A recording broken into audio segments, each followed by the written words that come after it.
Good morning, everybody. We've got a little bit of a different show for you today, a little bit interesting. You know, bad news sells. It does.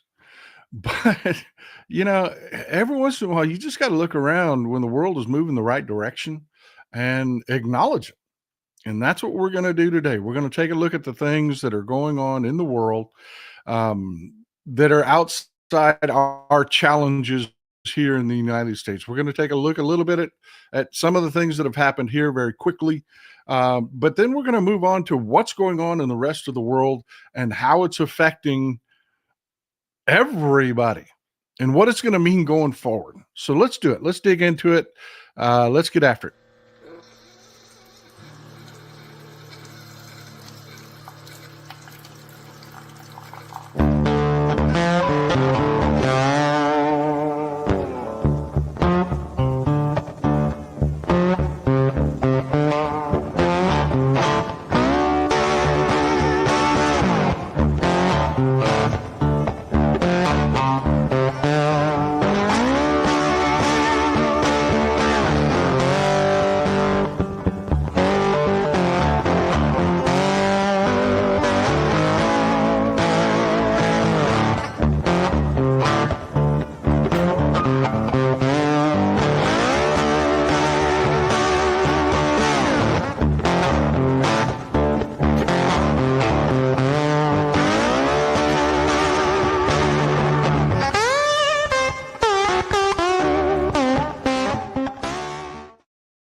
All right. We have got just opening another image. Want to make sure I have all the images available for you. Um, we've had quite a few things going on in the world. I mean, just a quick recap. Again, congratulations again to our Canadian friends. We've talked about it many times already, but the election in Canada was amazing. You had Marc Carney, the shockingly to the world. Pardon me. Sorry, wrong image. Sorry. We've had Marc Carney uh, just absolutely stun the world and one of the biggest turnarounds in electoral history and hold on to his government and maintain he'll be the prime minister of Canada again. And doing an amazing job. This is one of the things I want to talk about just as a whole, just to set the tone for the show. Of course, we've already talked about this. We're not going to relitigate everything, but it's the same thing that we've been talking about, but it's happening throughout the entire world. Of course, not only did Marc Carney hold on to his government, but you had the leader of the Conservatives, a really shitty guy, Pierre, as the Canadians have I've learned call him Creepy PP, the leader of the conservative movement, which imploded before the election, lost his seat. That has happened again, folks. But before we get into the Australian election results, let's again. I like to frame things. I like to set the tone. I like to, and once again, congratulations to our Canadian friends. Um, we're dealing with challenges here in the United States. We are. We've got things like this insanity. We got Donald Trump saying this in an interview.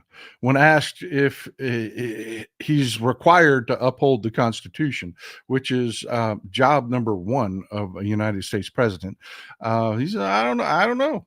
I don't know. Folks, that is a slow pitch softball right over the center of the plate for any candidate. That is the corporate press giving him an easy win to burn time in an interview, and he blew it. He did. He blew it. He just can't keep from saying the quiet part out loud that they don't intend to follow the law. They don't intend to follow the Constitution, and we know we've listened for years to the Republicans and MAGA. Now, Republicans are MAGA now. That's all they are. Whine about the Second Amendment and the Constitution and, all the puffery that used to go along with that nonsense. And now you've got their leader, their cult leader, just coming out and saying the quiet part out loud. Constitution, I don't know. Nah, I'm going to do what I'm going to do. No, it's just been one thing after another after another. You've got Trump saying, we talked about it in the last show, claimed to have made 200 trade deals in a world that only has 195 nations. Even MAGA isn't stupid enough to believe that Trump made a trade deal with every nation on earth and then somehow invented 5 more nations. I mean, this is just, it's stupidity. It's craziness. It's and in the entire world, talking about our Canadian friends. Kudos on Marc Carney. And I guess this is the theme. Here in America, we're going through some shit. We are having to get our house in order. We're having to deal with the radicals have taken the helm, and we're going to have to clean up our own backyard. We know. But there is a silver lining to be taken from this, because the world continues to spin. The sun goes up, the sun goes down. People have to live, and the rest of the world is moving in the right direction. They're doing the right things, like our Canadian friends. They're not waiting around. They're not sitting around crying in their milk about, no, Trump doesn't like us, and we don't like what he's doing. No, they're getting on and getting on. They're making deals with China. They're making deals with Europe. They're expanding their trade. Life goes on, my friend. And this is actually a silver lining from all of this. Because when we get our shit together, we're going to be coming back to a world that's a better place. And I've brought receipts. That's what we're going to talk about in the show today. Just one place after another, after another, after another. Things are just, the dominoes are falling. And well, yeah, we're going to have to deal with insanity here. And it's going to take time. We're going to have to fight it through the course. Hell, we had a Trump-appointed Texas judge that's a normal rubber stamp just kick him in the cooter 2 days ago over the Alien Enemies Act. I mean, we're going to win this here, folks. We are. We're not only are we going to survive it, we're going to come out of it stronger and smarter. And when we come back, thanks to our European allies and thanks to real leaders around the world, we'll actually be coming back to a world that is a better place. Good morning, Mr. Oliver. Glad to see you here. Glad to see you here. So let's dig into it. Let's dig into it. Deborah Emery, thanks for being here. First of all, I want to say thank you. I don't believe in hypocrisy. When I tell y'all to get involved with your local Democratic Party, I do it myself. And the East Texas Democrats held a summit yesterday at which I spoke. But it was an amazing event. One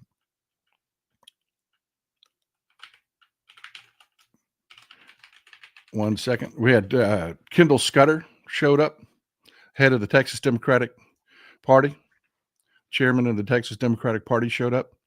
Gary Moon, I hope that Trump inspires more people around the world to reject him and everybody who looks like him.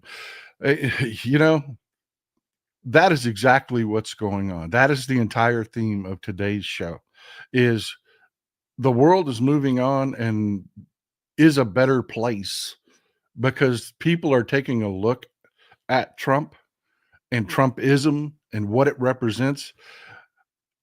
And they're saying, oh, no, we're not doing that. We're not doing that. Yeah. And it's, the world is going to be a better place for it. Pounce is human.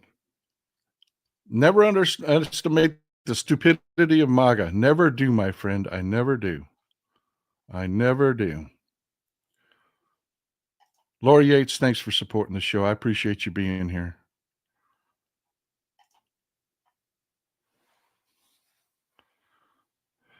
Charles Foster Rocks, we have a button. We have to button up our democracy and make sure this shit can't happen again. I know you said can there, but we got to make sure it can't happen again. I hear you. I understand what you meant there.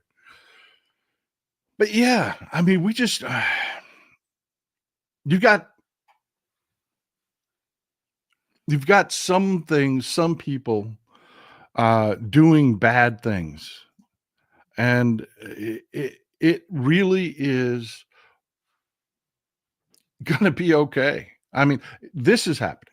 She is on May 9th will be in Moscow because China's in trouble because of Trump and his stupid policy. They're gonna go on. They're gonna make deals. So China is making deals with Russia. Putin's in trouble. His economy is in the dirt. They're going to do what they can to work together to try to build their economies to be, stronger, more robust. People are people. They're going to live. Nobody's just going to sit there and take it from Trump. And his stupidity and short-sightedness is driving. China used to just be a competitor. That's it.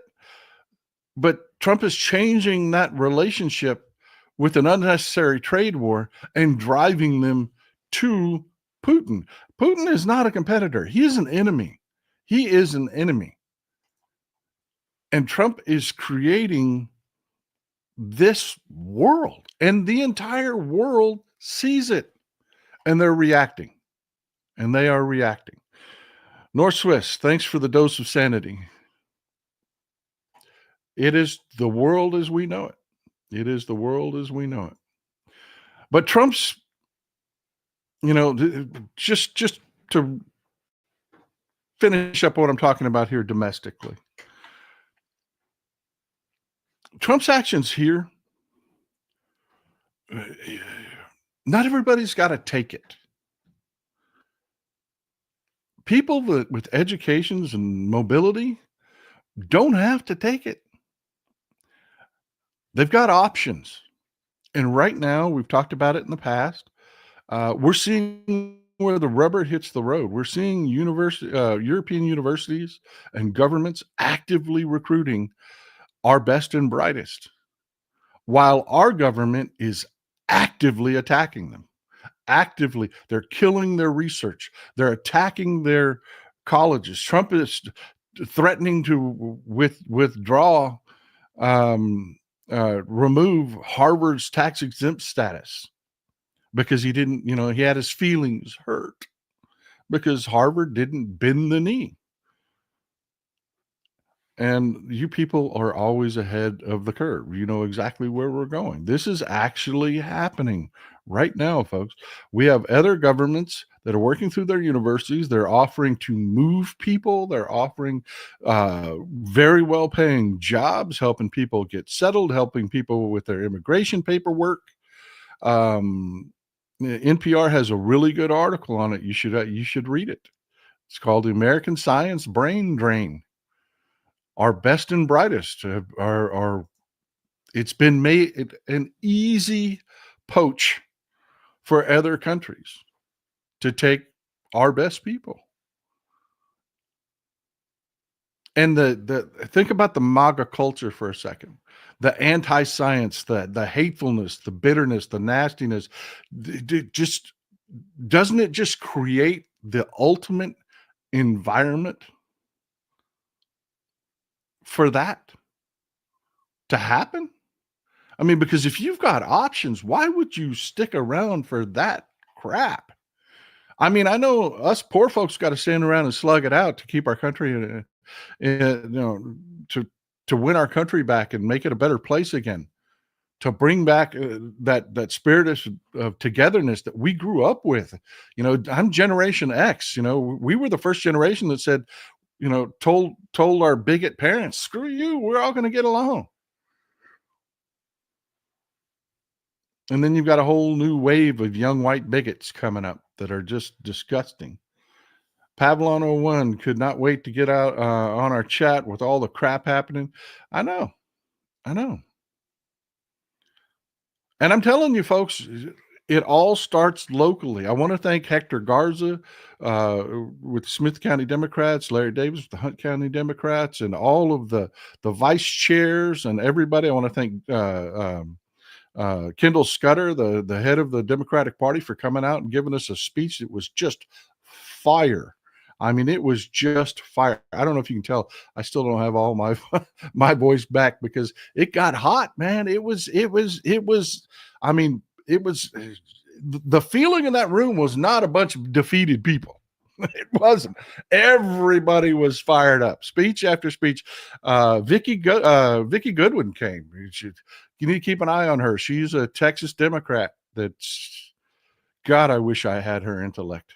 That is one of the smartest people I've had the pleasure to talk with in a very, very long time. And it looks like she may be running for lieutenant governor. So, and if you don't know Texas politics, the governor is kind of a figurehead here. He's not the most powerful person in the state.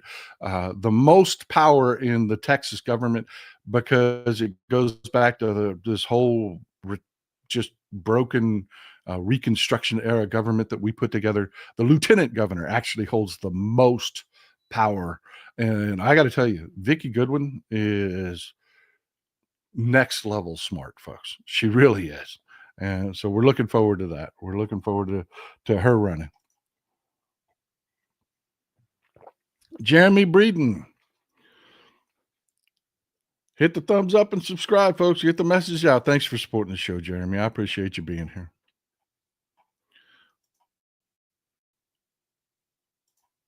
But the corporate media, I had to laugh when this article came across. The corporate media the broligarchs own them. And if you think that they're not aware that we're having a brain drain problem, CNN put this article out. And I have to tell you, as I read this, and I don't mean to crap on these people. I really don't. I really, really, really don't. They seem like lovely, decent people. They really do. But this article was just, well, let me explain. The article, of course, the headline is, "This couple dreamed of leaving the United States for a new life in France, but things didn't turn out how they expected." Oh my God. And you expect to read a story that is, the government screwed with them, or, it was, no, it's the saddest, most pathetic thing you've ever seen. Okay. First of all, this is a relatively affluent couple. They've got a vacation home in Colorado, and they travel to France often, and they've fallen in love with a little, I know, right? This is exactly the whole article. I don't mean to be mean. I really don't mean to be mean. But this article, this couple travels to this little village in France. And I swear to God, go read the article. These are the problems they're having. They sell their vacation home for like $300,000 in Colorado. And this wonderful little village in France, this beautiful village in the French Alps that they just absolutely adore. They go visit it, but they always go in the springtime. Never went in the winter. And they were shocked to discover that their beautiful little village on a mountain in the winter gets really freaking cold and shuts down. I'm not even kidding. I'm not even kidding. First of all, they bought a building there for 100,000 euros. And you heard me right. They bought a building, not an apartment, not a townhome, a building for 100,000 euros. And they're like, "Oh man, we've got it's tough because we have to do repairs on this." You bought an entire building in a cozy, beautiful French village for 100,000 euros, and you're shocked that you have to do repairs? I mean, come on, man.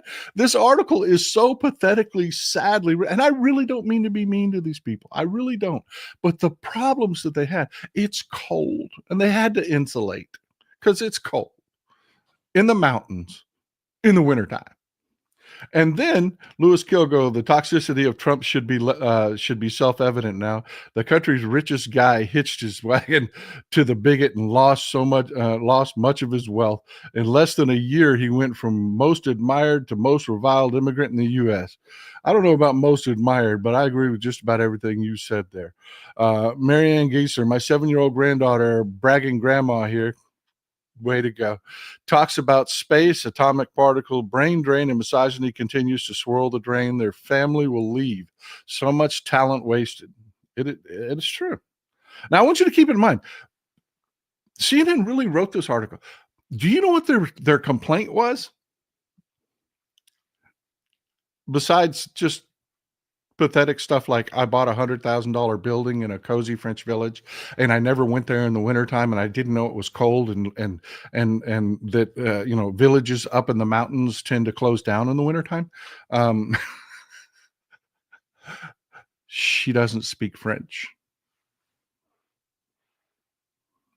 The wife doesn't speak French, and her husband does. And it's really stressful for her because she likes to control situations, and it's really stressful because she's having to have him translate everything so that she can control the conversation. And it's really stressful on their marriage, that he's got to translate so much for her.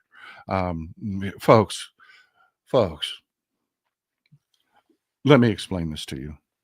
Languages aren't hard. They aren't. A lot of people, they're intimidated. Languages aren't hard. She ended up having to take a class.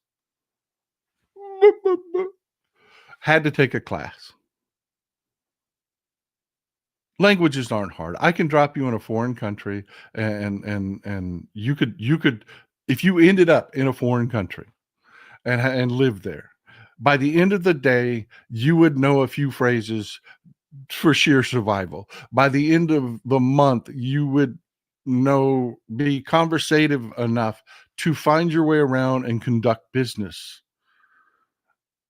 Within a year, you will be conversative. I promise. 3 months to a year, you'll be completely conversative, and you'll be fine. You'll be fine. But these people, this is what our shill corporate media has come up with. This is all they could find when wanting to press back against our own brain drain that the oligarchs are freaking out about, because they've been, the red meat base that they have funded hates immigrants. Well, all our really smart white folks are leaving. Who are you going to replace those jobs with? Immigrants. You're going to have to bring in immigrants to do that, which is just the total opposite. And that's another theme for today's show, is when reality meets the road, the right wing collapses. Phyllis Rayleigh, 55 years since Kent State shootings, now how Nazis in protest. Yeah, I'm telling you, a lot of people are really worried about that. Kay Allen, I'm glad you're here, Kay. Glad to see you here. But yeah, I mean, really, folks, I don't mean to crap on these people, but that was that article. I was just, when I read it. So you're privileged, wealthy people that could sell a vacation home and buy a building in a beautiful village in the French Alps. You're dreaming of opening an Airbnb, but it's just a little bit quiet for you in the wintertime. So you may have to get an apartment somewhere else. And that's your sads. That's your sads.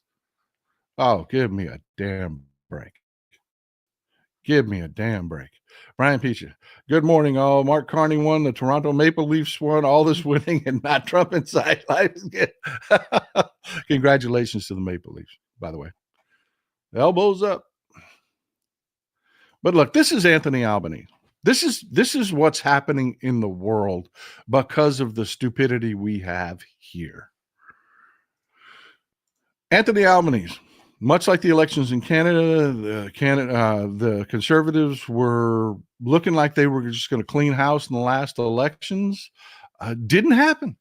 Anthony Albanese is the first prime minister in, I think, 2 decades to return for back-to-back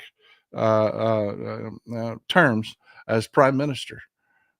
The Liberals, the Labour Party, cleaned house. They absolutely did. And mirroring Canada, congratulations to our Australian friends. Congratulations to Anthony Albanese. Australia took a look at what Trump was doing, just like it mirrors Canada exactly. Everybody took a look at what Trump was doing, and they were like, our conservatives sound exactly like Trump. They're saying the exact same things. No, we don't want that here. We don't want that here. And just like in Canada, where old Pierre, Creepy Peepee, lost his seat, this is Peter Dutton, head of the Conservatives in Australia, who also lost his personal seat. Didn't just get his clock cleaned as a party in the election. He is out of government. Congratulations to our Australian friends.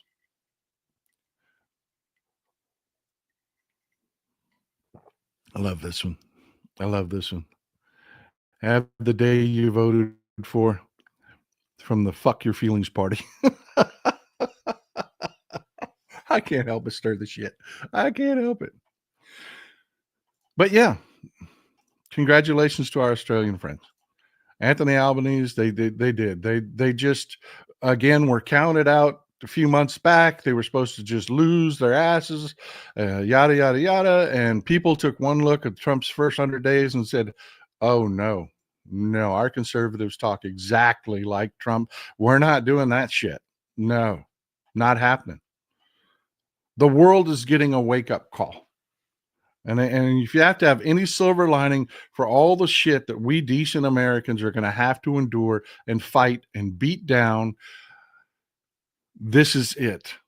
This is it. The rest of the world is seeing it. And they are abandoning the right-wing freakishness. The only place that that's not happened openly is in the UK.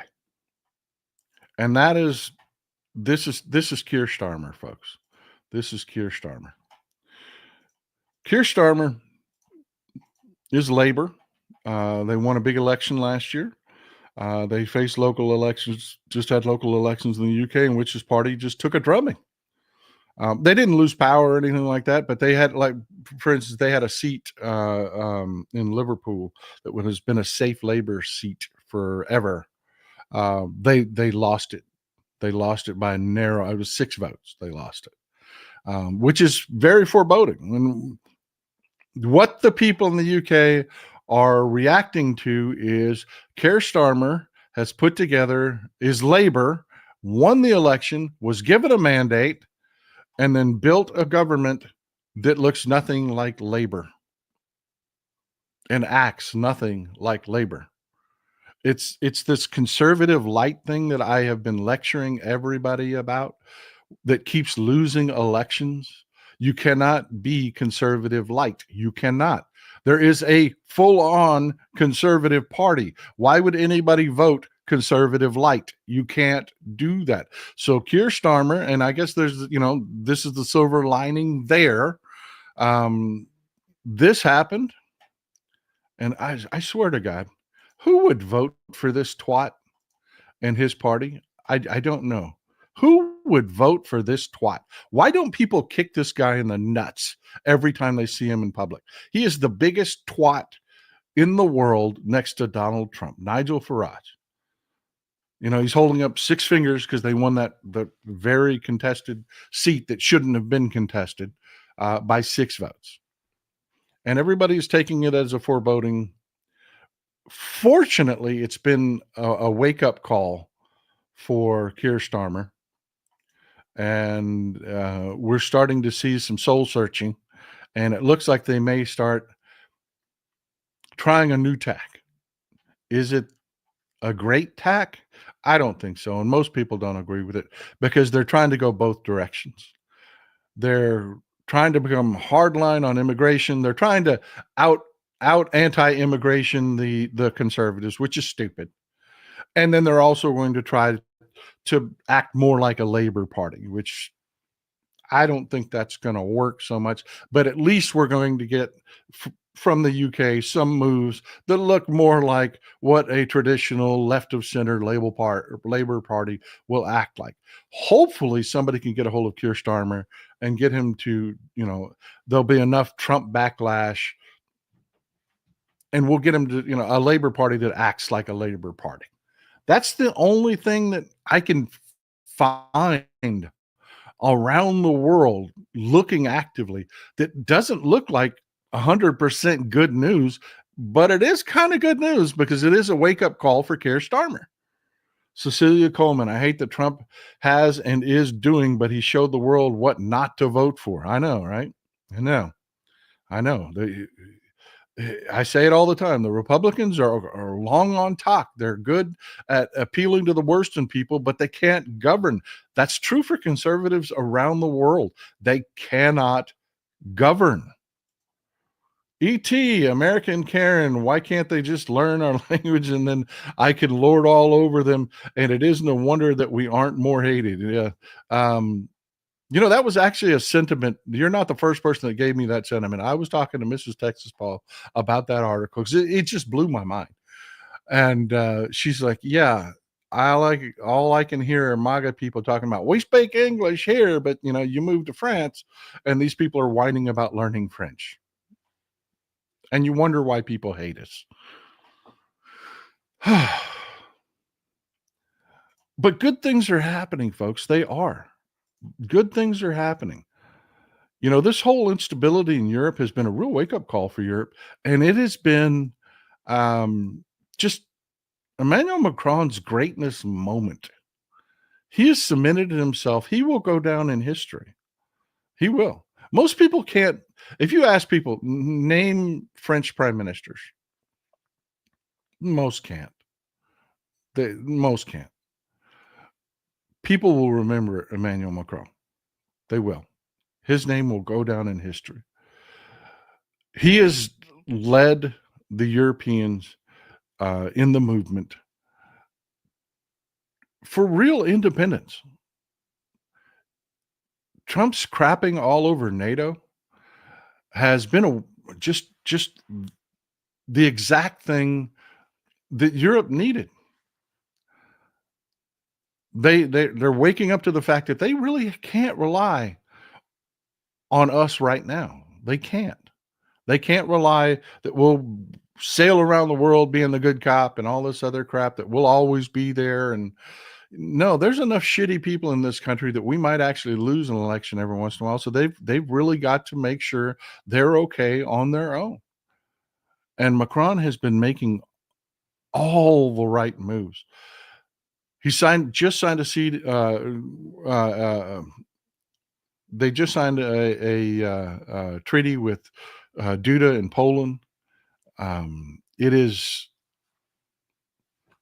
exactly what you want to see. It really is. With Putin threatening Europe and the idea of war, Europe coming together is exactly what we need to see. It's exactly what we need to stop that instability and that threat of war. Peace and business is what brings a brighter future. Peace and business. Just doing business, everyday, normal, everyday business. People get up, they go to work, they earn, they fulfill their dreams. That is what we strive for. And Macron has been a leader among leaders in making that stability. And exactly, Greg Egan, I love you people so much. I really do. That constant, that stability, that he has just done an amazing, amazing job in making that happen and brokering the deals. What he's done is he's signed a treaty on par with what they have with the UK, what they have with Germany, what they have with Italy, what they have, and you're going to see a situation where in this post-Ukraine war, that section of eastern, the eastern portion of Europe isn't going to be left out there in the cold for Putin to pick at. It's going to be a much more stable, a much more inclusive, a much more, everybody does better when everybody does better form of government. And it's happening in spite and to spite Trump. Trump's trying to bully everybody. You don't hold the cards, and everybody's just pulling their own cards out of their vests. Warren Benson, Paul, you're absolutely correct. Republicans cannot govern for shit. Sadly, Democrats cannot run political campaigns consistently. Amen. That was the source of the conversation we had all day yesterday amongst ourselves, amongst the I'm telling you, the people in your local Democratic parties get it. They get it. They understand. And that is exactly from top to bottom, from Kendall Scudder all the way down to the vice chairs. Everybody was like, you know, let's do this. Come on, come on, come on. I mean, it's really, I'm telling you folks, get involved with your local Democratic Party. It is a changing world right now. Jordan, now putting for brains, wants to invade Mexico. Yeah. If you don't know, the president of Mexico, I just absolutely love. I absolutely love her. I didn't have an image of her. Let me pull it up for you. Sheinbaum, Claudia Sheinbaum. She is just amazing, incredibly intelligent. Just amazes me. The rest of the world keeps electing these intellectually brilliant people, and we reelected an orange turd. But if you don't remember, this is Claudia Sheinbaum. Trump said, we want to send troops down to fight the cartels. And she said, no, you're not. No, you're not. Even our criminals are our people. And no, you're not going to come kill our people.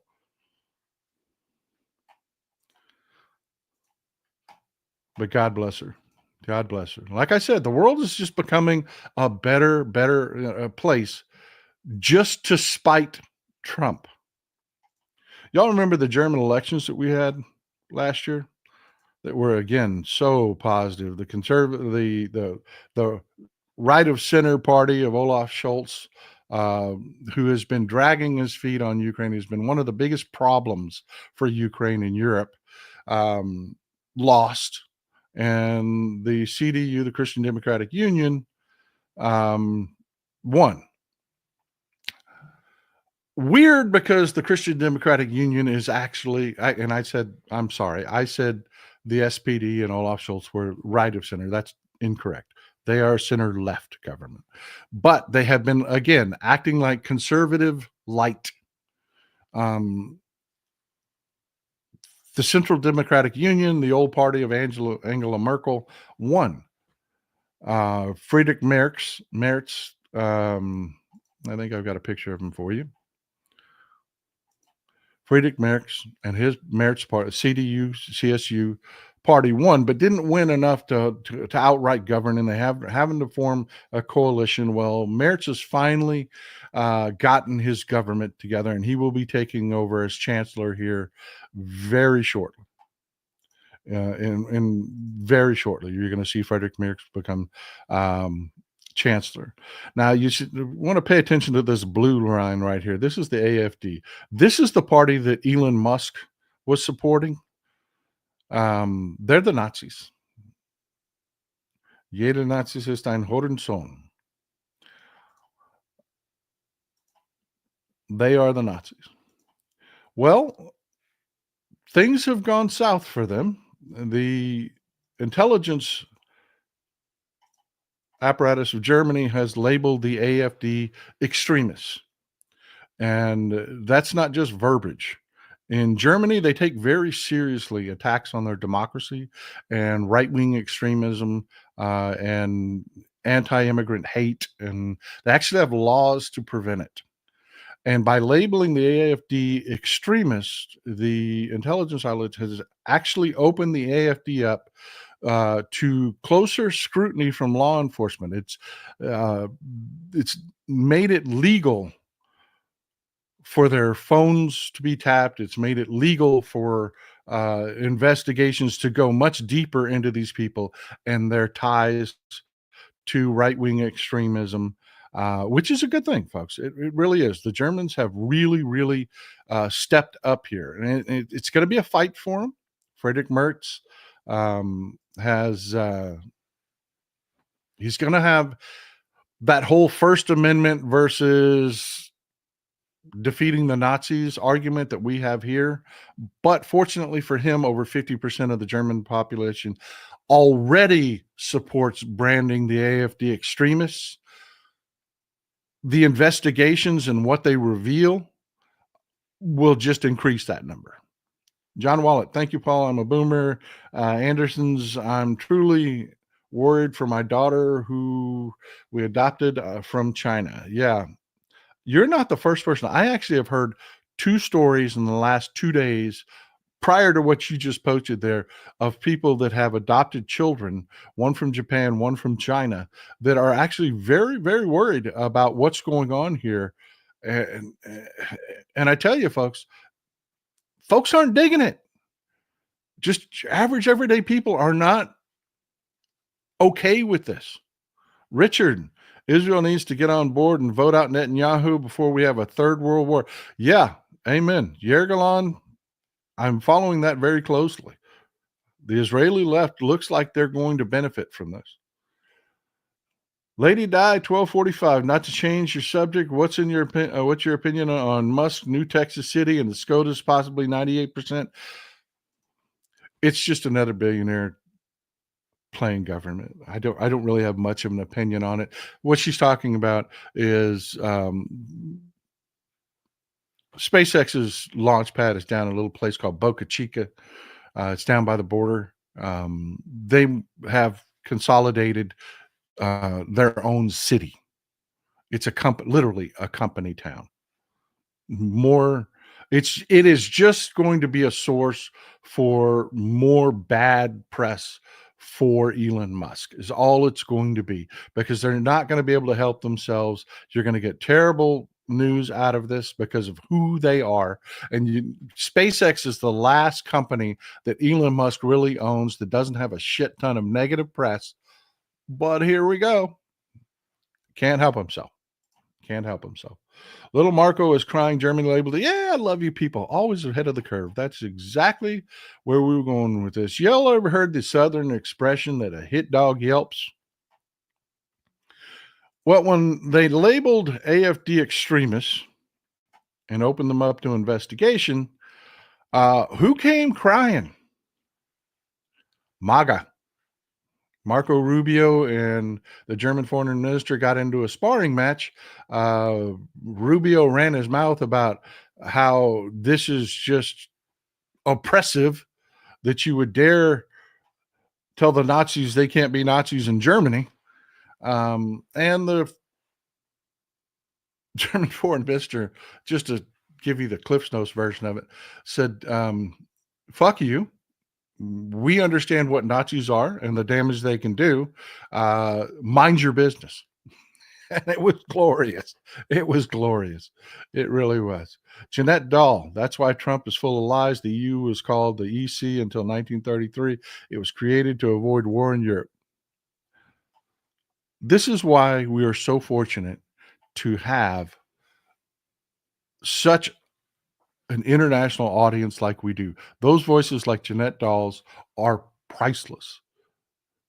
Just to fill in all of the information to just so that we can get an understanding. Keep those dialogues open. But yeah, what's going on in Germany is actually a good thing. This is Lars Klingbeil. He's SPD. He's center left. And Merz, who is CDU or center right, in order to form a strong coalition, in order to form a stable coalition government, has made SPD's head, the center left party's head, his new finance minister. That, folks, just for you folks here in the United States, to try to give you an understanding of what that would be like, it would be like a Republican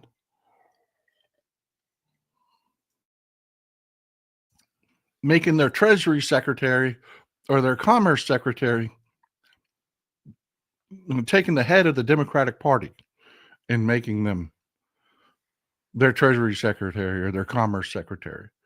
This is an extreme commitment from Friedrich Merz to say, look, we're going to have a coalition government against the craziness. We are going to outlaw the AFD. We're going to do it right. That's the thing that they're stressing. We're going to do the investigation, which is going to be absolutely devastating for the AFD. When the phone conversations from both MAGA here in the United States and Putin's Russia are made public in Germany, it is going to end the AFD and their movement, just like those movements are ending all over the freaking world. And they are in a sheer panic. They are screaming like gut-shot hogs. You cannot do this. You cannot actually look at who's funding us. You can't look at who we're talking to and all the traitorous shit we're saying. And then, of course, you've got Marco Rubio saying, you can't, make public all the nasty shit that we MAGA people and our billionaire oligarch donors did. You can't tell the world what Elon Musk said to the AFD. You can't do that. Oh, yes, they can, and they're going to. And that's what I mean by the world, despite the fact that, yeah, we're having to deal with some shit. We are. The rest of the world is moving in the right direction, which is a good thing. Because when we get our shit together and we're ready to rejoin the world community, it's going to be a better place. It's going to be a better place. I mean, things like this are huge. They are huge for changing the arc, the direction of Europe. These parties like AFD are the core of how Putin and the oligarchs here infect our European brothers and sisters. They do it in Israel. I've spoken to you many times about Netanyahu and how he's not the most radical, even though I hate Netanyahu and he's a radical, but he's not the most radical. He's actually infected with people like Itamar Ben-Gvir and the extreme extremists. This is like eliminating Likud. This is a big freaking deal, man. It is a big freaking deal. And it's not.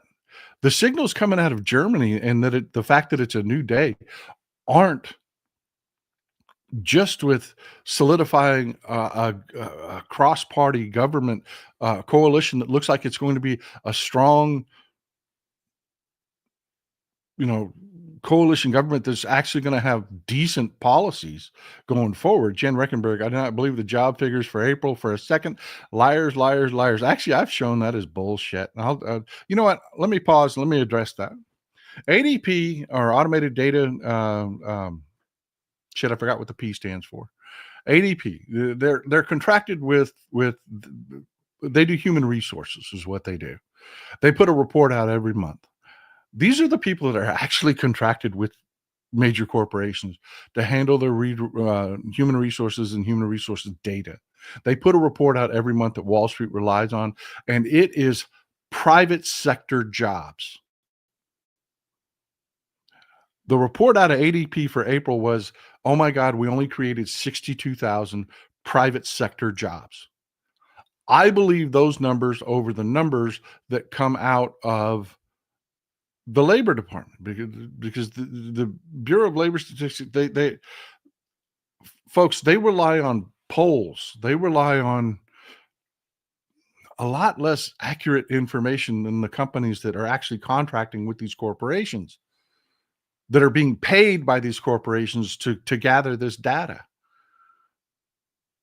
ADP said 62,000 private sector jobs. Okay. The government comes out and says in April they created 177,000 jobs. All right, let's do that math. And that's non-farm jobs, by the way. That statistic is 177,000 non-farm jobs. That's government, public and private sector jobs is what it is. That is non-farm. So you take 177,000 and you just deduct the 62,000 ADP said was our private sector jobs. That leaves you with public sector job growth of 115,000 jobs. That math doesn't math. This administration, or if you want to call it that's the regime, is firing government employees. They're not hiring them. How the hell do you create 115,000 new government jobs in this administration? That math doesn't math. Those numbers are bullshit. They're not real. Keith, thanks for supporting the show. So yeah, I mean, I'm sorry for taking a left-hand turn there, but that is an important issue. Are you following me? I'll run through the math one more time. The Trump regime says they created 177,000 jobs in April. ADP says we came in below it, which beats estimates. Okay. Everybody said there'd only be 133,000 jobs created. They said, no, we created 177. Stock market went, woo, everything's great. But it doesn't math. 170,000 new jobs, they said. You deduct the 62,000 ADP said was private sector jobs, what they said was below estimates. By the way, the 62,000 was a disappointment, and the market went south for an entire day because of this. You deduct the two, 62 from 177 gives you 115,000 magic jobs that they think they created in the public sector. It did not happen. There's no way that these numbers are real. They are lying about the job statistics now.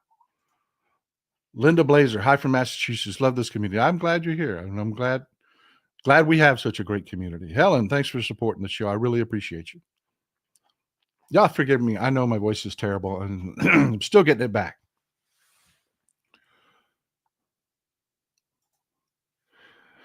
This is Johann Wadeful. This is Johann Wadeful. This is a very, very, very sharp guy. He is, and I told you, Friedrich Merz got his government. This is going to be Friedrich Merz's foreign minister. He's former military. He's still currently, I believe, a lieutenant colonel in the reserves. But a really sharp guy. He's only had one major screw up, and that was he got punked in the transition. His people screwed up. It's a kind of a chaotic time when you're going from one government to another. And back in February, he got pranked by these two twats, these two jerk-offs. This is Vovan and Lexus. They're Russian comedians. And they called into Johann Wadefel's office pretending to work for Volodymyr Zelensky and being part of Volodymyr Zelensky's government, and had a conversation with Johann Wadefel for about 20 minutes, in which Johann Wadefel was very candid, and talked about a lot of policy that he should not have talked about before the phone call was abruptly ended. That's about his biggest screw up that I've seen anywhere. Other than that, the guy's a really freaking sharp guy, and I'm sure they have had a very serious come to Jesus meeting with the staff so that nothing like that ever happens again. Not really on that guy, because it's not really on Wadeful, because when somebody's, the way it works is your staff tells you who's on the phone, and you normally can trust that. It's not like he was supposed to do the background check himself. He had staff that was supposed to do that, and his staff failed him. Sharon Reddy, you are so they are counting the people they fired, then had to bring back his new jobs. No, actually, that doesn't work either. Thanks for asking that question. I love when we got to clarify that. The 177,000 is new jobs. Now, the people that they're letting go, remember the retirements and stuff, they don't take place until September. All of those employees are still technically on the books. So even if like a judge says, "Oh, no, you can't get rid of these people," they're not off the books yet. So putting them, you're not really putting them back on the books. They're not counting in these statistics. They're just flat out pulling bullshit $115,000 public sector jobs that just didn't happen. They're just making it up. We can't trust the numbers out of our own government anymore. But the important thing about Johann Wedeful is he is very, very, very pro-Ukraine. And Germany is figuring, and like I said, Trump, the silver lining is people are having to do the right thing on their own. They're not being able to rely on us to make things happen. And Trump's deal with Zelensky over minerals is huge for Germany. And it's lit a fire under them that they really need to have that. You can't hem and haw anymore. That's what got Olaf Scholz in such trouble, is they tried to be milk toast middle of the road economically. They were milk toast middle of the road with Ukraine and the war in Europe. All of that's over. All of that is over. Friedrich Merz is coming into office knowing that, hey, I'm going to have to, one, take out a major political party in my country. We can't fuck around with Ukraine because Trump is a greedy bastard and corrupt, and Volodymyr Zelensky knows that there is no security going forward unless he can win Trump over. And Trump, being a corrupt, greedy bastard, is going to have to make deals with Trump. And if we want to be part of this, because again, wars is what? Young men dying and old men making money. And Germany is realizing they're going to be left out in the freaking cold. They're not going to be a part of this.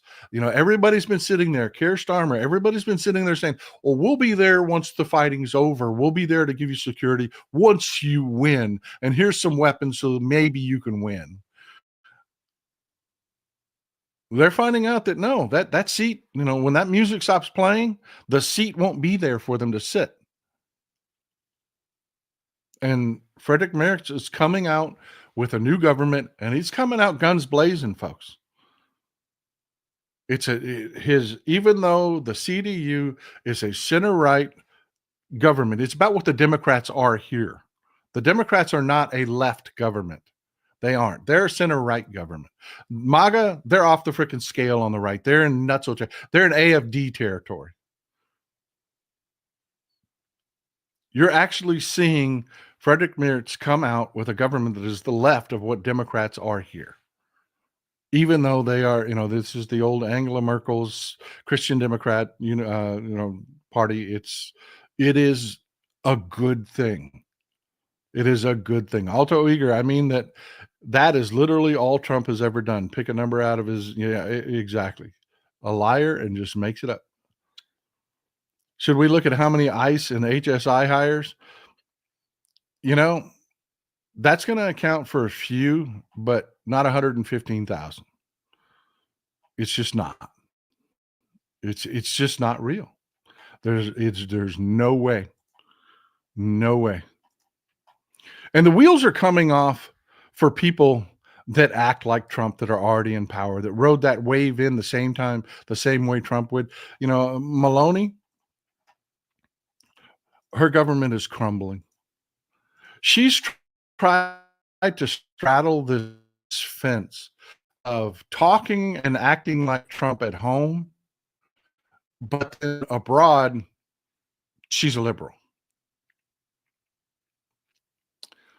as far as trade's concerned, as far as Ukraine is concerned, and she's tried to be this two-faced thing. Never works, folks. Never works. This is Matteo Salvini. Matteo Salvini is her deputy prime minister. The reason you can't be crazy light in a government is there's always full-bodied crazy there to outdo you. And Salvini is ripping their party apart from the right. The opposition to any support for Ukraine, the pro-support for Putin, everything that Maloney can't do. Because, folks, let's be honest, conservatism doesn't work in the real world. They can run their mouths continuously about how great things will be if we just let the billionaires run everything and take away all your workers' rights and it'll be Valhalla. Just watch what happens. Trade will be so good that life will be amazing for you. All of that talk falls apart when they start enacting their policies. It's like Trump and his tariffs here. Oh, yeah, we're going to fund the government off of tariffs. We're going to bring in billions on tariffs. No, you didn't. You just killed trade. People keep taking pictures of, the other day, people were sharing pictures of Newark, our largest container port on the eastern seaboard, was empty. There were no boats at the berths. Your tariffs aren't going to break in. And he keeps claiming, like he does. I'll dig this image up, but let me get rid of his Salvini here. You can't out crazy the crazies because you won't be crazy enough for them. You can't fake it till you make it. It doesn't work.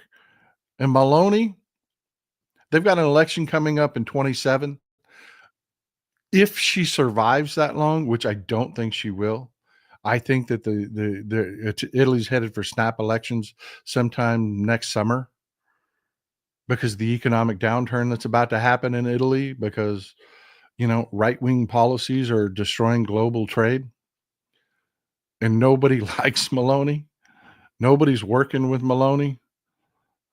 I don't know. I'm suspecting she's going to see snap elections next summer. Ryan T. Orban's nemesis Peter Magyar is a serious threat in the upcoming election. Every time he asks their MAGAs if they're sick of their kids living, working in London, they're like, actually, yes, I'll vote for you. Yeah. It's a new world, folks. And that is the whole point. That is the whole point. That is exactly what we're talking about. I just lost the thought I had. I was supposed to pull up an image and I can't remember what it is. Somebody remind me. Put me back on track. You mentioned Hungary and I started thinking about everything that was happening in Hungary.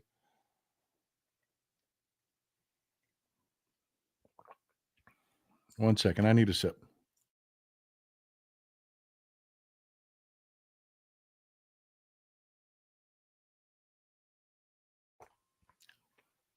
Oh yeah. Newark. One second.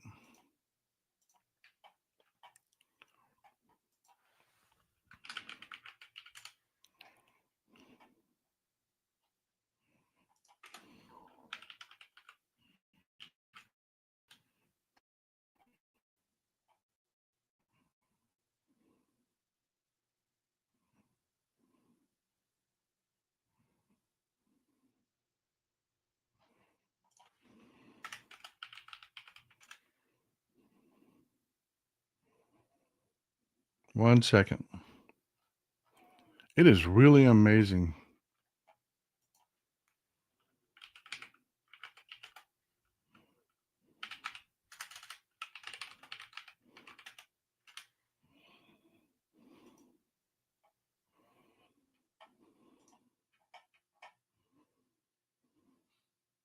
Yeah, that one's on X. I'm not going to X for that. Hold on for a second. Give me just a minute. Stick with me.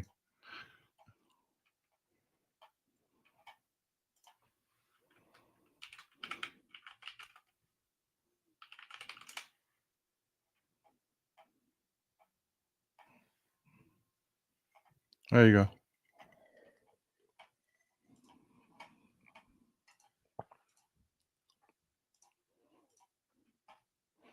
Yeah, people keep taking pictures of, like, for instance, the port of Newark.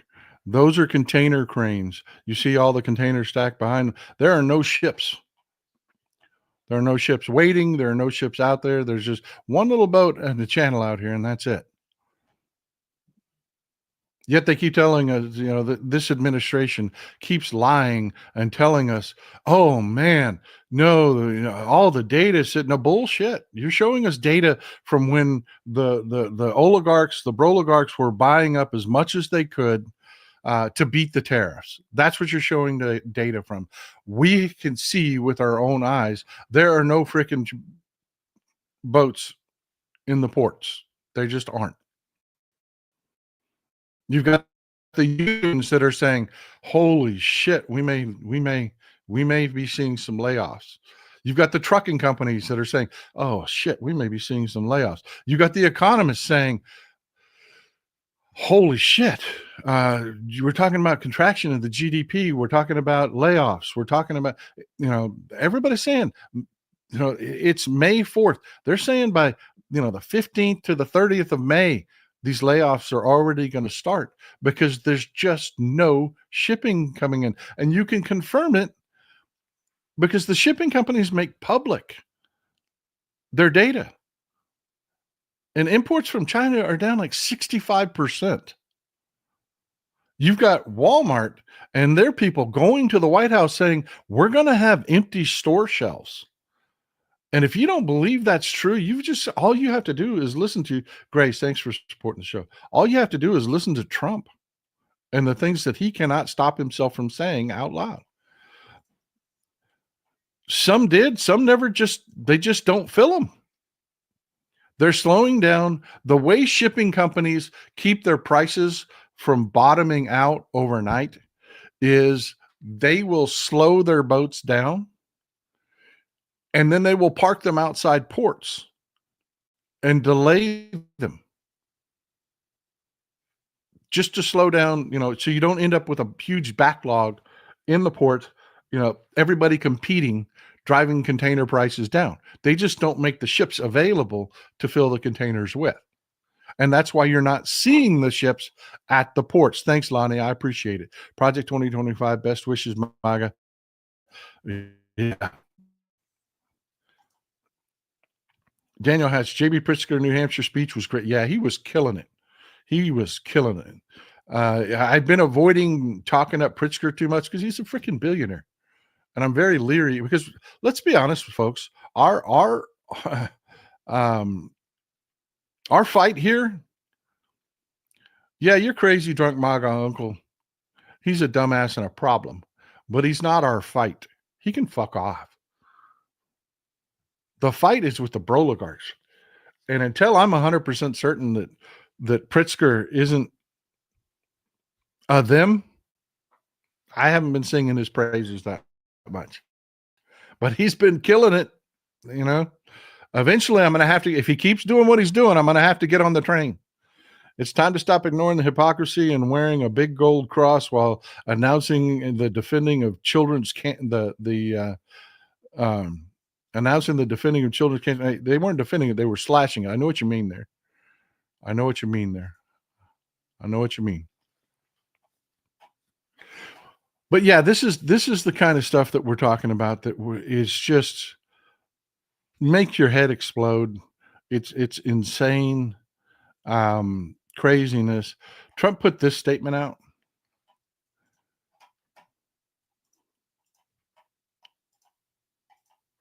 Of course, he did it on his shitty social media platform nobody looks at. So every other social media platform, people picked it up and shared it.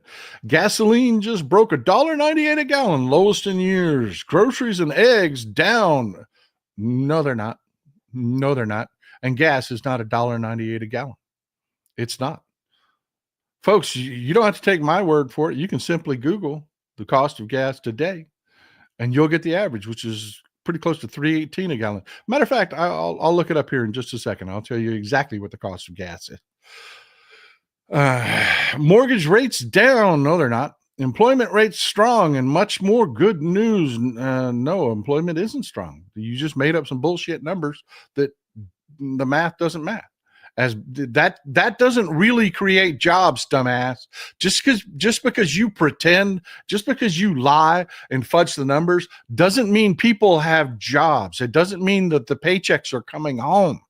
You cannot fake it till you make it with this. You can't do it. As billions of dollars pour in from tariffs. No, they're not. You slap tariffs on everything and people quit shipping shit in.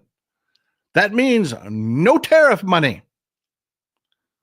Just like I said, and we're only in a transition stage, just getting started. Consumers have been waiting for years to see pricing come down. No inflation. The Fed should lower rates.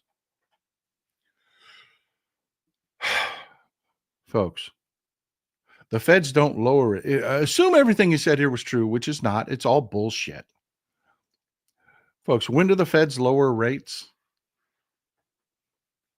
They don't lower rates when things are great. They lower rates when things suck to incentivize the economy. I mean, he tells on himself in his own stupid tweet because Trump carries freaking debt everywhere and is desperate to see interest rates come down so he can refinance his debt. Folks, again, that math doesn't math. This isn't a hard concept. If everything is amazing with the economy, rates aren't coming down. They aren't. In fact, if things get too amazing, rates will go up to slow the economy down and keep inflation from hitting. But it's not the case. And he tells on himself. He does. That whole line at the end, they should lower rates. Why would you want rates to come down? You want inflation back? No, it's your own personal bullshit. You know the economy's in the shitter. You do. And rates are going to come down, folks. They are. Because that's really the only thing you can do to offset the cost of these tariffs is to lower interest rates, which is going to balloon our debt. It just is.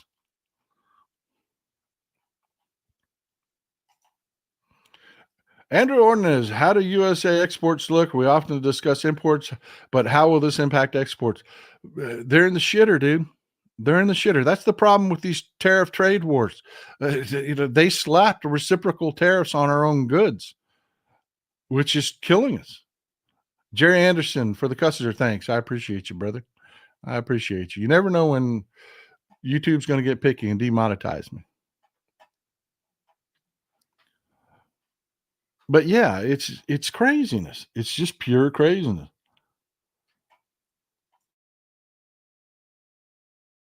Lost my train of thought again. There was something else I was going to pull up, and I don't remember what it is. We were looking at Trump and his craziness. Oh yeah, I was going to show you the price of gas, the average price of gas.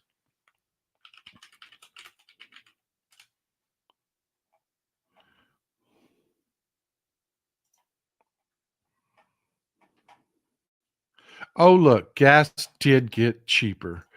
Yesterday it was $3.18. Today it's $3.16. The average price of gas at the pump. Now, you want to hear just how bad this lie is? You want to hear how bad this lie is? Where he got the gas is under $2 a gallon. Just $1.98 a gallon.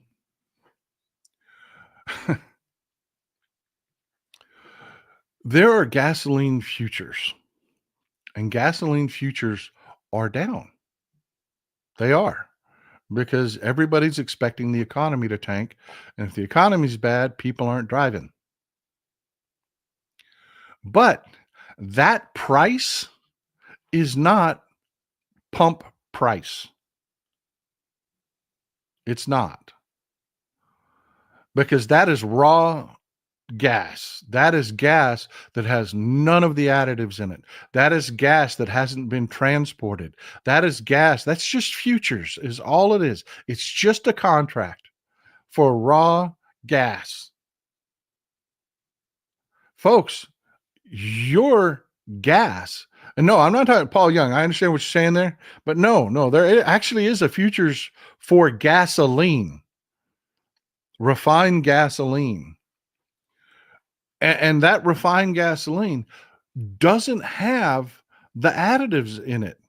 You know, you ever heard people talk about summer blends are more expensive than winter blends because gas has a flashpoint. You know, the fumes that gasoline off gases, those fumes are very volatile. I mean, that's what causes explosions at gas pumps is the summertime when it's hotter, gas off puts off more fumes. So they have to treat that gasoline to make it more stable. And it's more expensive because they're putting more in it. And you know, your oxidizers, everything that they have to do to that. This is just untreated raw gas futures. And somebody told them, oh, look, that went below $2. So dumbass puts out a tweet that says, your gasoline is below $2. No, it's not, dumbass. That's not pump prices. It's $3.18 a gallon, you dumbass. $3.16 today, pardon me. Sorry, accuracy. We've got to be accurate. $3.16 a gallon today.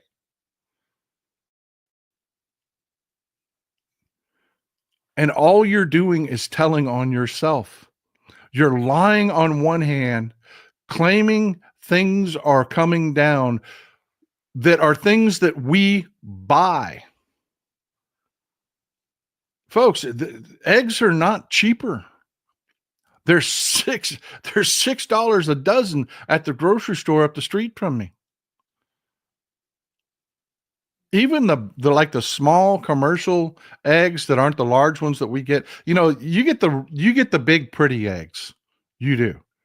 But everybody that manufactures anything with eggs, like bakes cakes or, you know, all the manufacturing, they don't give a shit if it's a little egg or a big egg or what. They don't care. They buy the cheapest eggs. Even those they're like $3.50 a dozen right now. Bulk, if you buy them bulk. This idiot acts like we don't buy things. I don't know. I'm willing to check myself. You're a very intelligent community. Is your grocery bill cheaper now? Because mine isn't. Am I taking a screwing? Are you guys getting cheaper groceries? I don't know. The last time I have some of the cheapest gasoline in the country where I live, just because of the geography, folks. I do. I have some of the cheapest gasoline in the country because of low demand and the geography.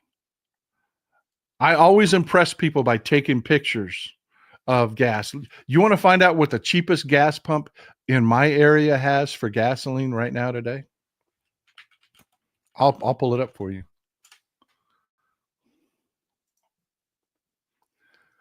Real time. This is it. And don't be jealous. Don't be jealous. I got to give up a lot to have gas prices like this, folks. I do. I have to give up a lot to have gas prices like this. Don't be jealous. But if you aren't regulating those summer gas additives anymore, will the courts still spend to add those things to that? Well, if they don't, cars will start blowing up. You'll know. You'll know.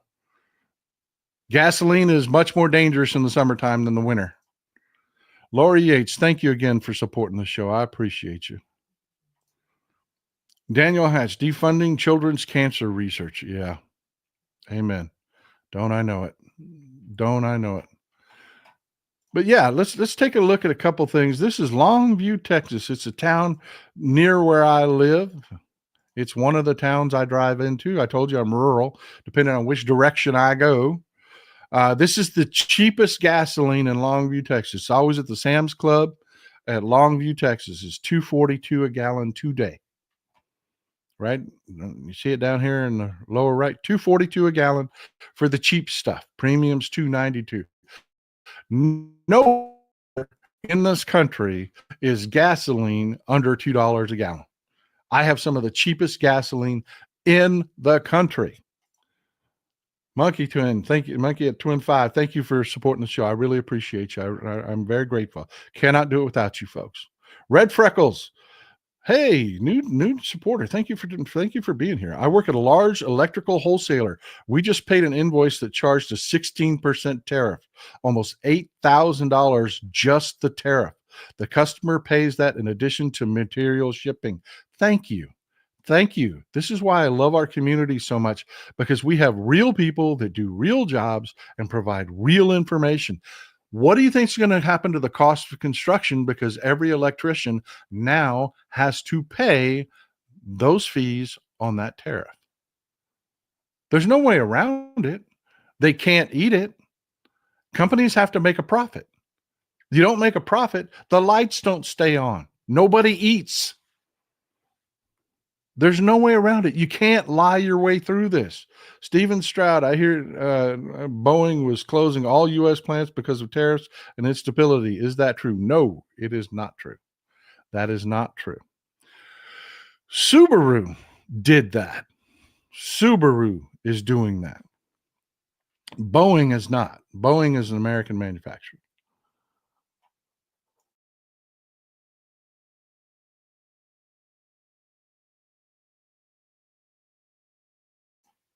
UPS is laying people off. Amazon is laying people off.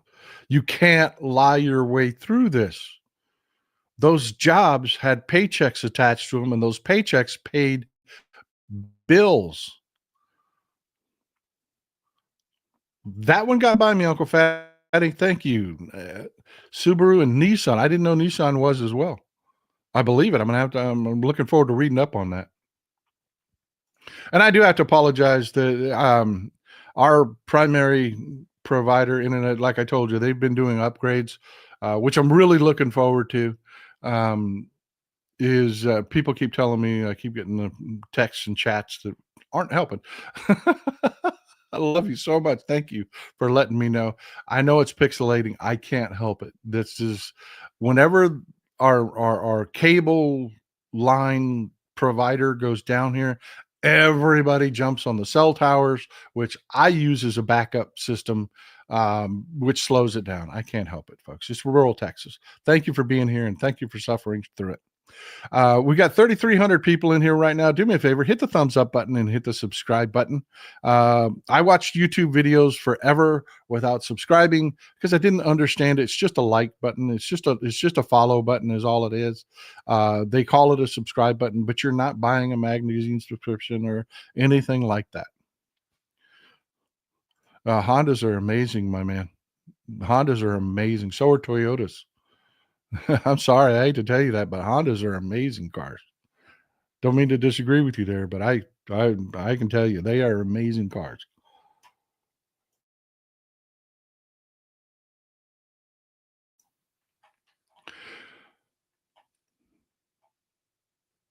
But yeah, folks, there's so much negativity and so much negative stuff that people are always reporting on because fear sells. But I just wanted to just have a show where we sat and we talked about real things that are really going on around the world that actually, yeah, the world's becoming a better place. And weirdly, it's becoming a better place because of Trump. People are seeing what this looks like, what it really is, and how ugly it is, and how things that we relied on to always be there, like, oh, I don't know, your constitutional rights as a citizen not to be kicked out of your own country, things like that going away. The Devil of Dallas Accord is the best American car. It's a good one, I guarantee you. Sharon Butler, thanks for supporting the show. I appreciate it. AJC, appreciate your work, Texas Paul. I appreciate you. So let me ask you something. When everybody's talking about cars, and we're at the point now where we can do a little round table, and I like to talk about things that are unrelated to the shows in round tables, and y'all are talking about cars. Um, what are y'all looking at? I had been really hot about the ID Buzz. Really love that thing. I still love the way it looks. I really do. The Volkswagen, the new bus. Only problem is I went down and took a look at one, and that thing is freaking huge, man. I mean, it is huge. We took my wife's uh, car down there to take a look at it, and it dwarfs it. I mean, dwarfs it. This thing is truck size. It is big, man, but it's still cute as hell. And don't get me wrong, huge amount of room in it. It's just we took a look at it, a really serious look at it, and said that's not for us. That's not for us. It's just too big. We're not hauling grandkids around. It's just too big. Um, GR Sauceda, thank you for being here, my friend. The first principle of business, never negotiate from a position of weakness. Our economy is weakening and Trump wants to do trade deals. Yeah, he's a moron. Republicans can't govern, even before you figure in the Trump moron factor. KS, fan from Houston, my 2008 CRV, 217,000 miles and still kicking. I'm telling you, brother, those Hondas, thank you for supporting the show. I appreciate it. $20 is a lot of money. I am grateful. Thank you. Y'all keep the lights on. But yeah, Hondas are great cars, man. Cynthia James, thanks for being here. I appreciate you. Yeah, I have to tell you, the dude of SoCal nailed it, brother. And the Teamsters threw in their lot with Trump. Yeah, I got to tell you, there's a whole lot of Schadenfreude there. I know as Democrats, we support labor. We do. We do. But these union leaders sucking up to Trump, and then now these ports dying. Yeah, I look. I'm just going to say it. Fuck you. Have the day you voted for.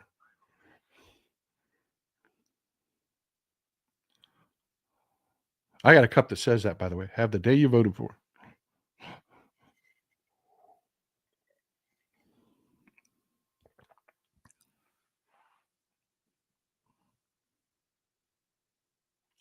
"2005 Corolla still going strong." Yeah, I'm telling you, there are some good cars out there. There really are.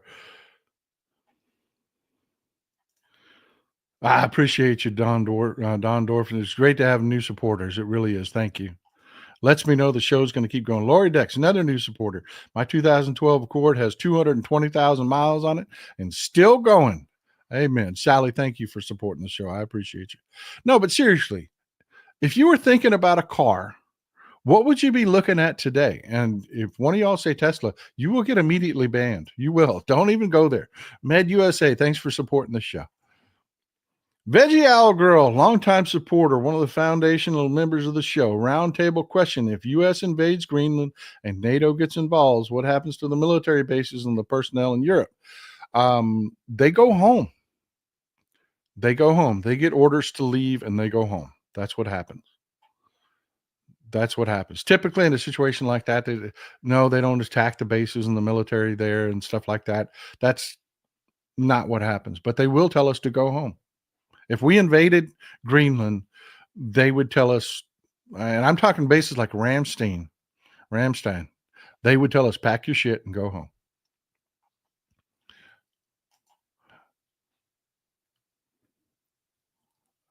Yeah, you're seeing a lot more ads for Amazon and Walmart. They must really be hurting. Yeah, everybody is. Folks, I am telling you, you want to, this is the perfect condition. Close your damn wallet. I'm not saying don't eat. I'm not saying don't shop for groceries. I'm saying cut back. Even if you cut back 10%, you're going to send a message to these oligarchs that you're not okay with this shit. That you're not. That this is not okay. This is not happening. Veggie Owl Girl's birthday today. Happy birthday, Veggie Owl Girl. Thank you for always being here. Thank you for spending your birthday with us. I mean, such a beautiful Sunday afternoon, and you chose to spend some time with us. I'm very flattered and very grateful you're here. Happy birthday. Everybody wish Veggie Owl Girl a happy birthday.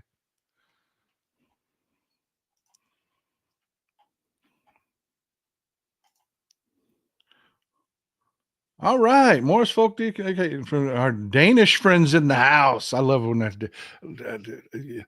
Folks, if you don't know Danes, and don't be offended by this, my Danish friends, when I say this, but I want you to imagine Germans, but cool.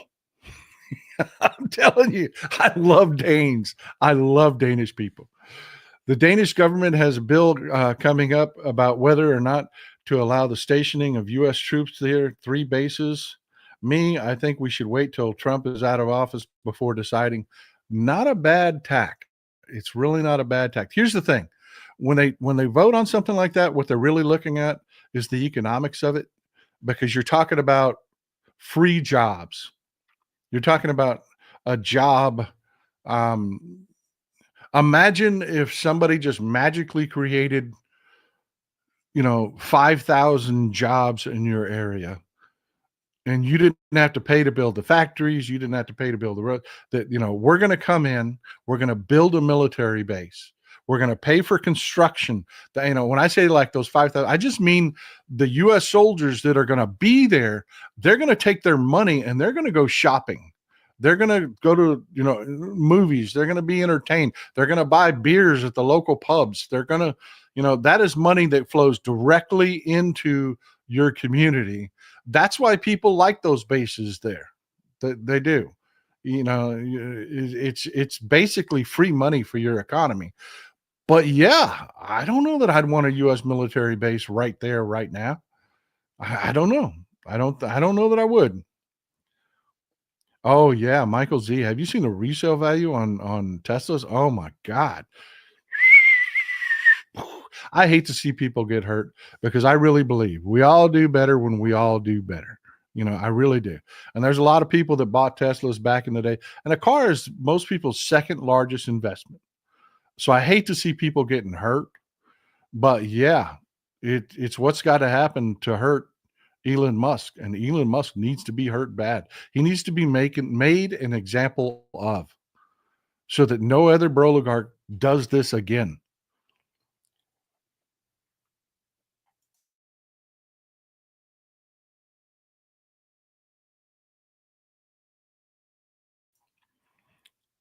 So yeah, a lot of people are sharing a lot of the cool cars they've got, but what would you buy today?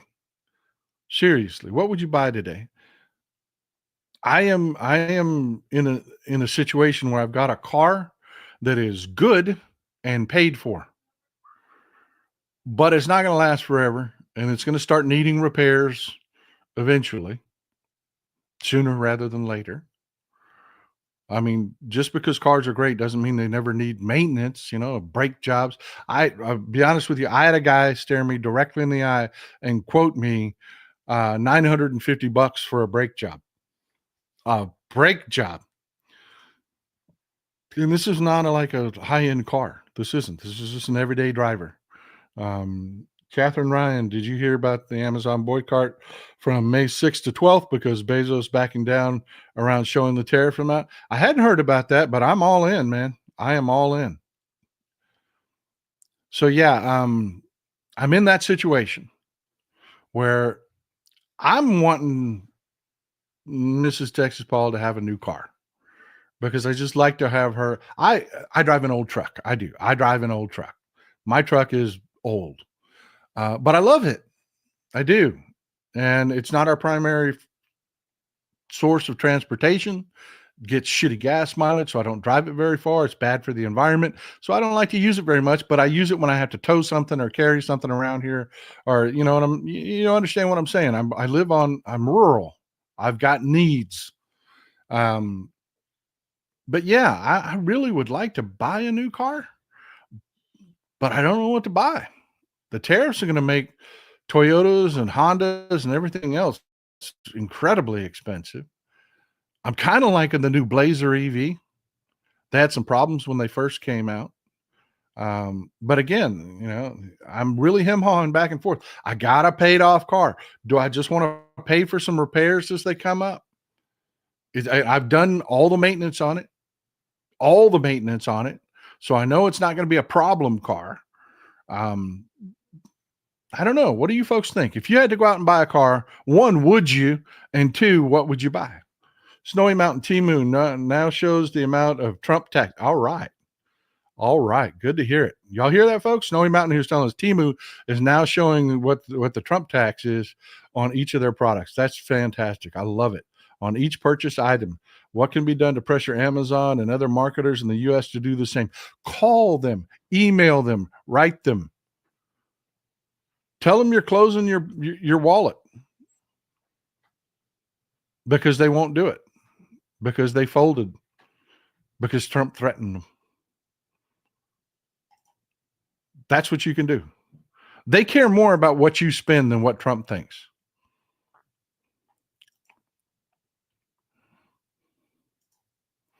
Just bought you a new Expedition, huh? Woo, Janice got rocks here.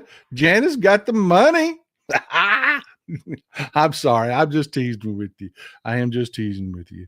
Expedition is a nice car. It is. I don't buy Ford anymore because I got hurt on 2 Fords in a row. I had back when I was really doing stuff and not semi-retired out here. I used to have a 1-ton Ford dually with a 6-liter diesel in it, and I took a bath in that truck. I mean, I got hurt bad. That was the biggest piece of shit truck I ever owned. I am telling you, it was bad. It was bad. So I stopped buying Ford.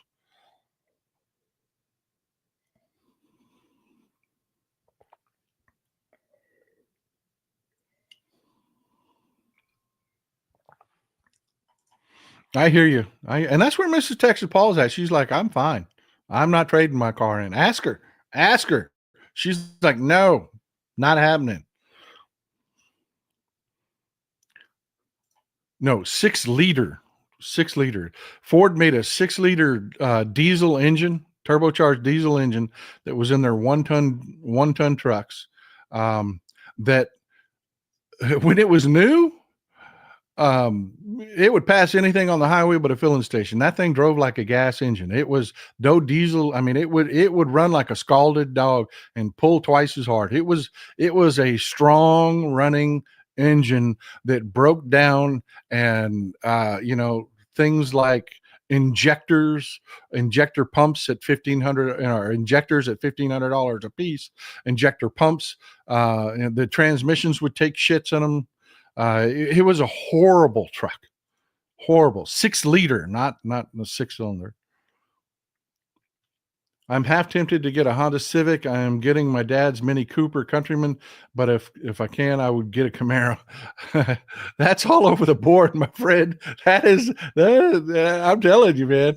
You must be like me. You must love cars. You must love cars. I do. I love cars. I do. Cars are a huge waste of money. And it's one of the things that Miss Texas Paul have beat out of me. And because I just am absolutely a car addict. I'm a car guy. I love cars, but man, I tell you what, they are a monstrous waste of money. If I ever won the lottery, I'd buy myself a new Hummer. There you go. There you go. People getting crazy. If I ever won the lottery, I think I'd probably buy a decked out Lexus.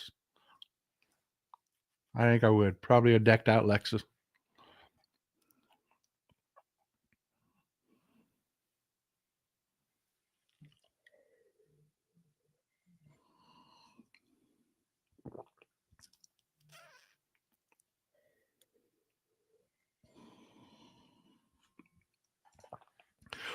The Mustang Marquis is cool as hell.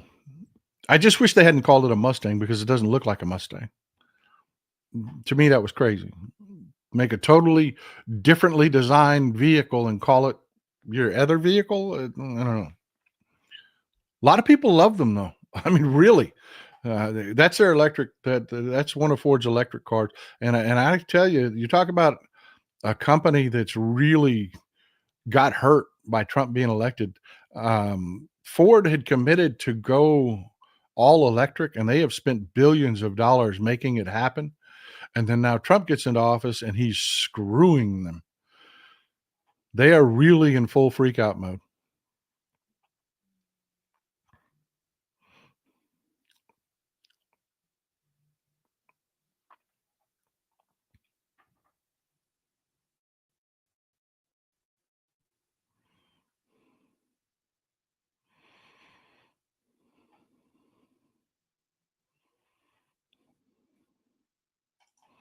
That is true. That is true. You know what I worry about? You know why I'm so anal about wanting my wife to have a newer car? To be quite honest with you, if something happened to me and I just was suddenly out of the picture, whether I had a heart attack or one of these death threats came true or anything like that, I would want her in something that was just the ultimate in reliability. Just nothing that she would have to worry about. That be honest with you, that's what I always think about. What would happen if I'm not here? Do I want her out there trying to find mechanics that won't screw her to do repairs on an old vehicle, or do I just want her in a new car?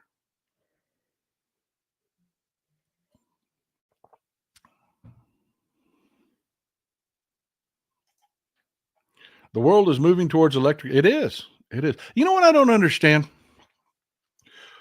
Technically, Exxon isn't an oil company. And when I say Exxon, I mean all the major oil companies. We call them oil companies, but they're not. They're energy companies. They are energy companies. Why have they shunned green energy? Why have they said, "Ooh, no, we can't do that"?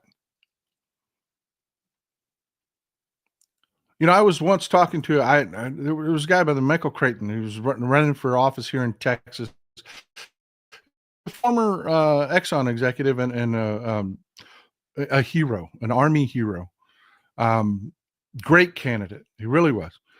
And we were talking about that. We were talking about, well, not that specifically. We were talking about oil companies and the demonization of oil companies. And he was one of the ones that was just most blunt with me. He was like, companies want to make money. That's it. They're not evil. It's just there's a product. People need that product. They want to make money. Why aren't oil companies moving into the green energy business?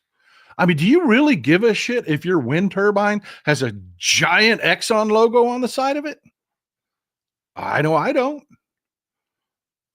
I don't understand just leaving an entire segment of the energy industry just because you consider them the enemy. Doesn't make sense to me. Just, I don't get it. I don't get it. I am leasing a Subaru until August 2027.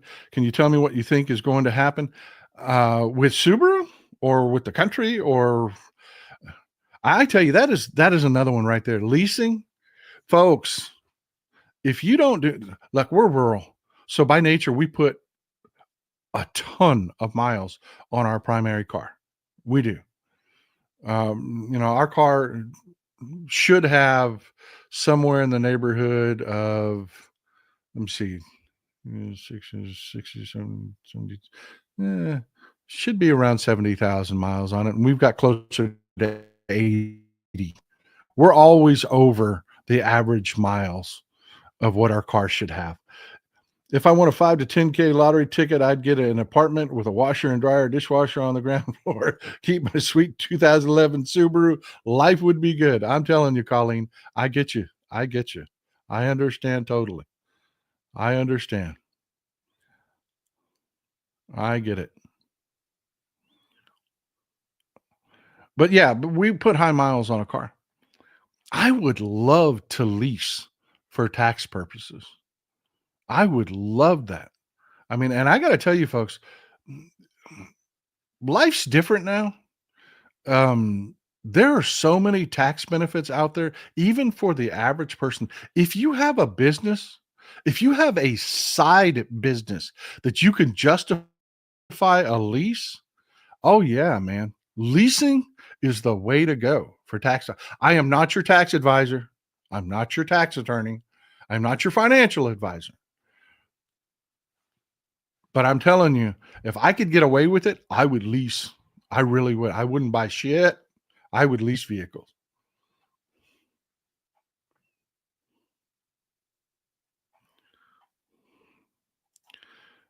You know, Donna Surrogate, that's one that really, really has been pain. Watching what's happened to Dr. Phil has been like watching what's happened to Bill Maher.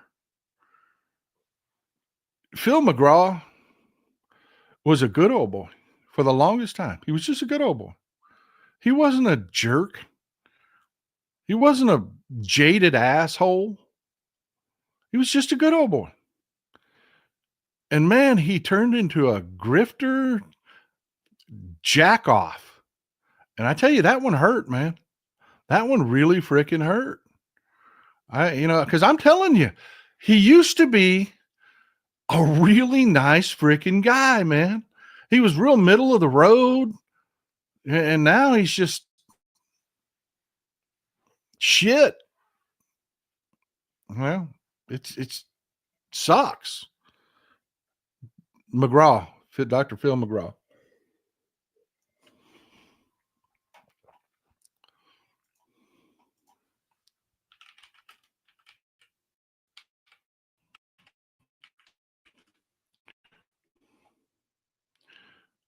Apparently, there's some people out there that don't know who Phil McGraw is. Dr. Phil McGraw used to be on Oprah all the time. You know, he's a Texan, right? Phil McGraw. Used to be a good old boy. He really did. Now he's just a jackass. Real disappointing. I'd love to have a talk with him.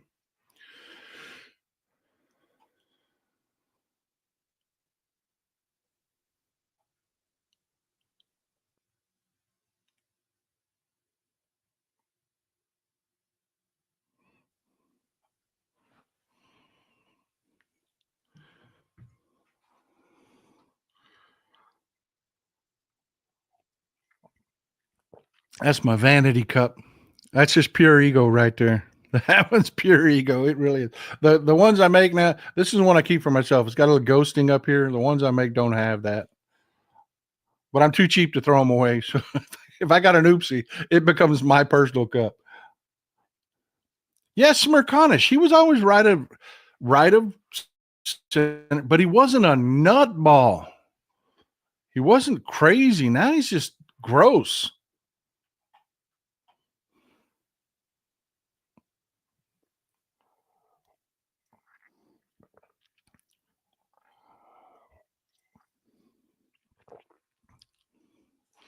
Oh yeah, he did. Yeah, he did. That was something. How many of y'all used to watch Politically Incorrect? I mean, you used to watch Bill Maher back in the day.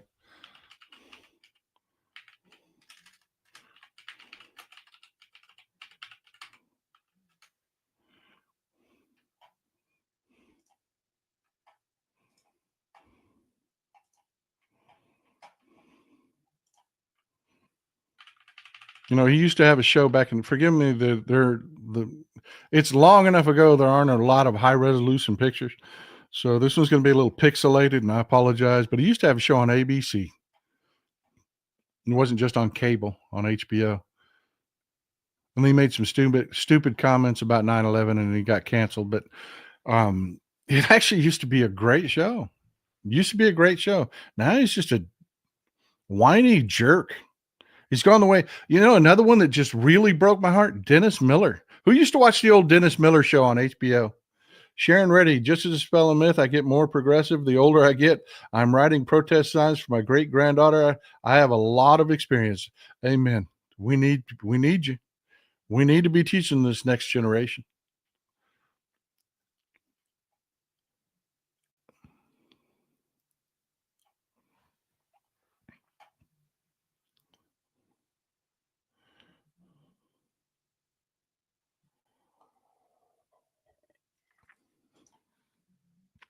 I believe that. Monteris, I believe that 100%. I think Dennis Miller's career slowed down, and instead of doing the hard work to reboot it, he just went to grifting right wingers. He was good. And yeah, somebody quoted he was always a right winger. Yeah, Dennis Miller was always middle of the road to right leaning. He was, but he wasn't insane. He didn't, say crazy shit. And when it came to important issues, he was in the right place, and then he just went off the deep end, man. That was heartbreaking. Me too. I'm done with him. I don't even watch a show anymore. I don't. I used to watch a show. It was a good cue for what people would be talking about. And I don't even bother to watch a show anymore. It's so freaking a waste of time.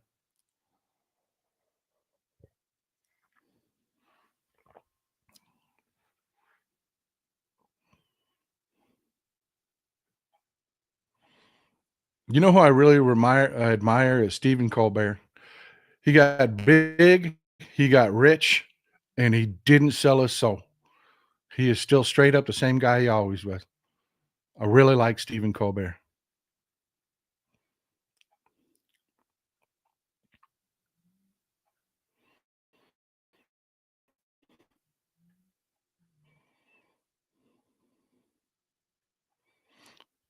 Jon Stewart, a lot of people talk about it. I wish I had a tenth of his talent. Incredibly talented individual.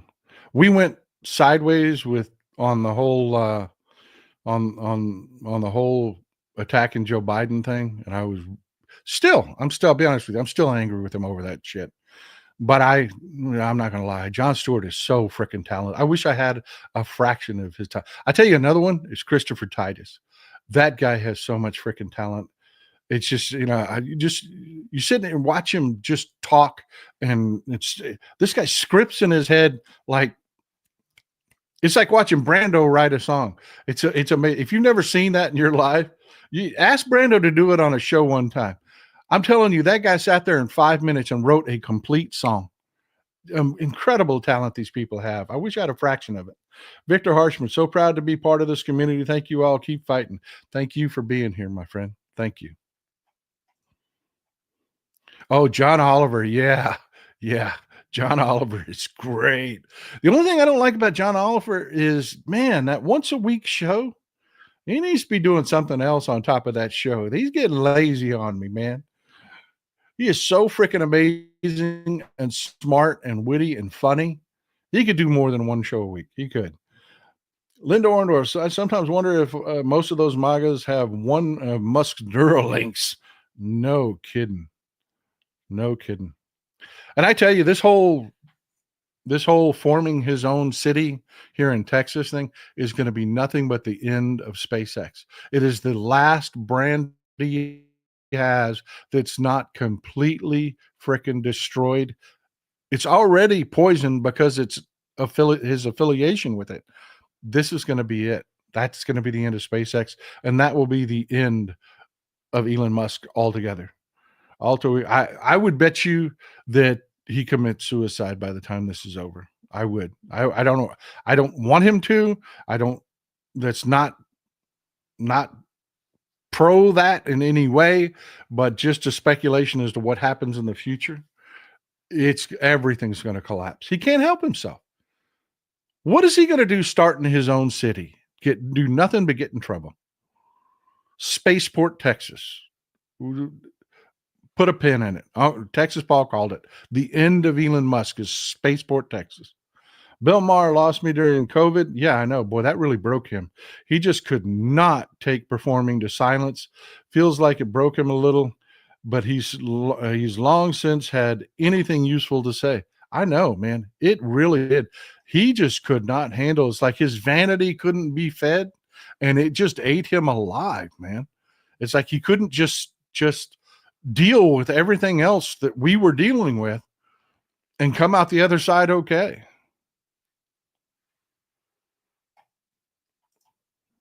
Sharon Reddy, high maintenance ignorance is about to get 145% more expensive. Amen, Sharon. Ain't that the truth?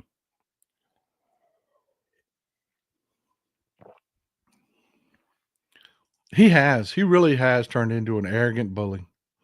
Just no nuance, it's not funny anymore. It's not, and his views have gotten so jaded right wing, it's just ugly. Well, look, folks, it's been great talking to you, and I've loved doing this roundtable with you. I love just having conversations with you and spending time with you. Um, but I do appreciate you.